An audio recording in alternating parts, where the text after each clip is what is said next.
Hello guys, स्वागत करते हैं अपनी यूट्यूब चैनल रानी जी की दुनिया में। तो ये हमारे पापा जी और चाचा जी और ये समधी हैं। दोनों लोग यहाँ पे फ़ोटो शूट कराए और यहाँ पे सारा सामान लोड करवाए और बारात तैयार है जाने के लिए।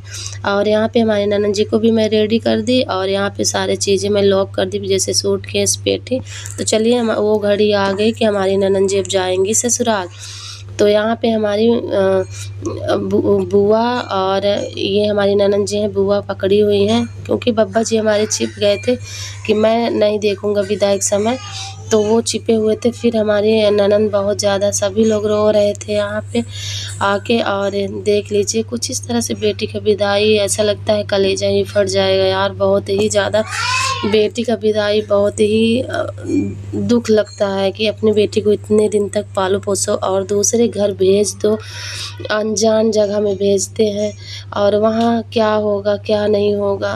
तो दूसरे घर में अपनी बेटी कितनी भी अच्छी हो, दूसरे घर जाना ही पड़ता है, वहाँ पे एडजस्ट करना ही पड़ता है। तो सारे ये इंतज़ाम समझ लीजिए बेटी की विदाई के लिए पूरा एक बाप कितना सब कुछ अपना पूरे ज़िंदगी की कमाई अपने बेटियों में खर्च करता है कि कहीं भी हमारी बेटी जाए खुश रहे, अच्छे से रहे और ससुराल भी अच्छा मिले। बस यही एक बेटी के बाप चाहता है और कुछ भी नहीं चाहता। बस सोचता है कि कहीं भी हमारी बेटी जहाँ शादी हो रही वहाँ खुश रहे। तो सभी लोग बहुत ज़्यादा रो रहे थे और यहाँ पे खड़े हुए थे क्योंकि दोपहर के 1 बज गए थे, काफ़ी लेट हो गया था। तो 1 बजे बेटी का विदाई हुआ, बहुत ज़्यादा लेट हो गया था। फिर ये अपने भाई के यहाँ पे कितना रो रही थी, भाई भी बहुत, क्योंकि हमारी ननद ना, ये हमारी ननद बहुत ही अच्छी थी और सभी लोग इनके लिए बहुत ही ज़्यादा रो रहे थे क्योंकि हमारी ननद ना ये बहुत ही अच्छी हैं। और यहाँ पे बेटी की विदाई ये पकड़ के चढ़ा रहे थे क्योंकि मैं क्या बोलूँ क्या ना बोलूँ, मुझे ये पल ना बिल्कुल भी कुछ बोलने की इच्छा भी नहीं हो रही थी कि क्या बोलूँ आप लोगों को, मैं क्या इस ब्लॉग के माध्यम से समझाऊँ, ऐसा सोच रही थी मैं। लेकिन मुझे खुद ही इतना ज़्यादा दुख लग रहा था, मैं वॉइस दे रही थी। तो फिर यहाँ पे सभी लोग खड़े हुए थे, खड़े होकर काफ़ी रो रहे थे और दोपहर भी बहुत ज़्यादा हो गया था, तो सभी लोग रो रहे थे। तो गाइस, मेरा अगर आप लोगों को थोड़ा सा भी अगर मेरा ब्लॉग अच्छा लगता हो ना तो लाइक ज़रूर करिए और चैनल को सब्सक्राइब शेयर तो बिल्कुल भी करना ना भूलें। तो आप लोग शेयर तो एक शेयर तो बनता ही है गाइस, अपने फैमिली में और अपने रिश्तेदारों में आप लोग शेयर करिए वीडियो को ज़्यादा से ज़्यादा। तो यहाँ पे बेटी की विदाई हो रहा है और ये रीत किसने बनाई कि दूसरे अपनी बेटी कितनी भी अच्छी रहे और दूसरे घर जाना ही पड़ता है। ये रीत आप लोग बताइए किसने बनाई। और अपनी बेटी क्यों नहीं रख सकते अपने घर में, दूसरे घर में क्यों जाना पड़ता है। कितना भी गंदा ससुराल रहे लेकिन बेटी को एडजस्ट करना ही पड़ता है, एक बेटी। तो यहाँ पे एक सूप है, सूप में दिए लिए हुए हैं हमारी सासू मम्मी जी, जलते हुए दिए ऐसे उतारेंगी बेटी की ओर से, फिर उधर को फेंकेंगे। तो उधर ये रस्म है कि वहाँ पे जेठ हो या देवर हो उनको पकड़ना पड़ेंगे पूरा दिए को। तो ऐसे पकड़ते हैं क्योंकि फेंकते समय बुझ जाते हैं, ऐसा नहीं है। फिर ये जो सूपे को लिए हुए हैं हमारी सासू मम्मी जी, इसको भी 3 लोग पकड़ के फेंकेंगे। तो देखिए किस तरह से फेंकती हैं, इसको भी पकड़ना पड़ेगा, गिरना नहीं चाहिए। ये नारियल बता रही हैं कि पहिए में नीचे सामने की ओर रखना है, तो उसको फूटना चाहिए। जैसे कि हमारी ननद की विदाई होगी तो उसको पहिए के नीचे रख देंगे तो फूट जाएगी। तो ये रस्म होते हैं कुछ हमारे यहाँ।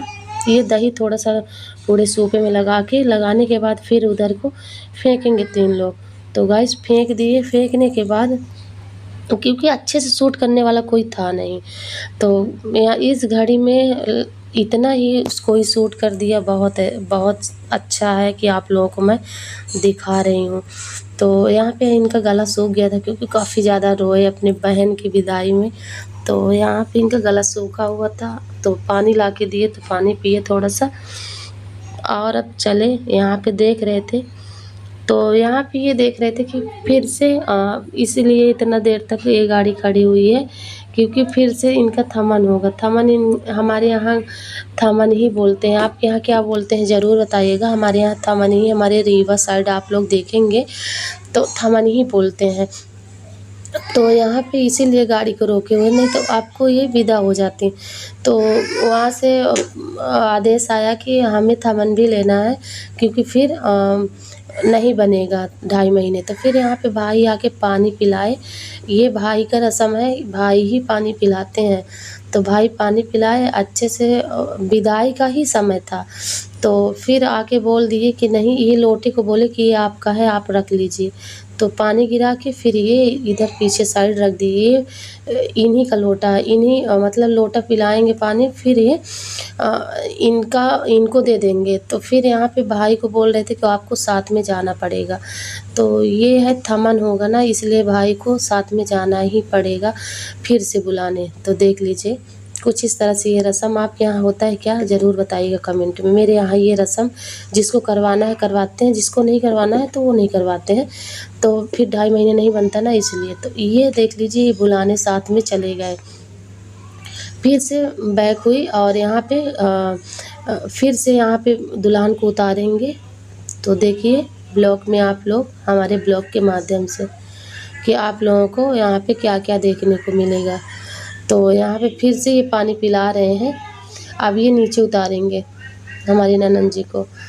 तो यहाँ पे मैं बोल रही थी कि ज़्यादा मत रो, नहीं तो फिर तबीयत ख़राब हो जाएगी। और वैसे ही रात भर जगी हैं, तो मुझे लग रहा था कहीं तबीयत ना ख़राब हो जाए। तो यहाँ पे सभी लोग इंतज़ार कर रहे थे कि वो लोग वहाँ पे चेयर लगा के बैठ गए हैं। और बैठने के बाद फिर हमारी ननंद जी उतरेंगे। उतरने के बाद सभी को यहाँ पे ये जो नाउन होती हैं, ये सारा शादी रात में जो ज़रूरत पड़ती शादी में, तो ये फिर ला के देती हैं। तो नाउन बोली कि सबसे पहले आप ऐसा करिए कि ये पानी को कुल्ला करिए। तो इधर ये कुल्ला कर रहे हैं, उधर साइड कुल्ला करने के बाद वो बोली कि और एक बार नहीं करना है, 2 बार करना है। तो ये कुल्ला कर दिए उधर की ओर। फिर ये अब नीचे उतारेंगे हमारी ननंद जी को। ये हमारी सासू मम्मी जी वहाँ पे रो रही थी जाके। सभी लोग मना कर रहे थे कि मत रो मत रो, ऐसे ही बहुत ज़्यादा तबीयत ख़राब हो जाएगी। हमारी सासू मम्मी का भी तबीयत ख़राब रहती है, ज़्यादा अच्छे से नहीं रहती है। फिर हमारी ननंद जी भी को नीचे उतारे और यहाँ पे उनके ससुर जी, बड़े पापा जी सभी लोग बैठे हुए हैं। तो ये देख लीजिए, ये दे रहे हैं इन लोगों को पैसा, हमारी ननंद जी को। तो अब ये मतलब एक बार विदा हो गई हैं, दोबारा से फिर विदा होंगी। यहाँ पे पानी पिला के तो इनका क्या होगा कि अब इनको बनने लगेगा थमन के लिए। तो थमन ये जब चाहे तब ले जा सकते हैं। तो यही थोड़ा सा उतार के और फिर यही रस्म पूरा कर दिए हैं। थोड़ा सा मीठा खिलाए, मीठा खिलाने के बाद पानी पिला दिए। तो फिर से ये रस्म हमारा कंप्लीट हो गया। थमन भी हमारी ननंद जी का हो गया है। तो जब इच्छा होगी तब ये बुला ले जाएंगे। और इसका रीज़न ये था कि अभी ये बनता नहीं, 2.5 महीने बोलते हैं नहीं बनेगा। तो अगर इनकी इच्छा होगी तो बुला ले जाएंगे, नहीं इच्छा होगी तो नहीं बुलाएंगे, छोड़ देंगे 2-4 महीने के लिए। तो यहाँ पे जेठ भी बैठे हुए थे सामने, और ये इनके भाई अच्छे से बैठा दिए पकड़ के।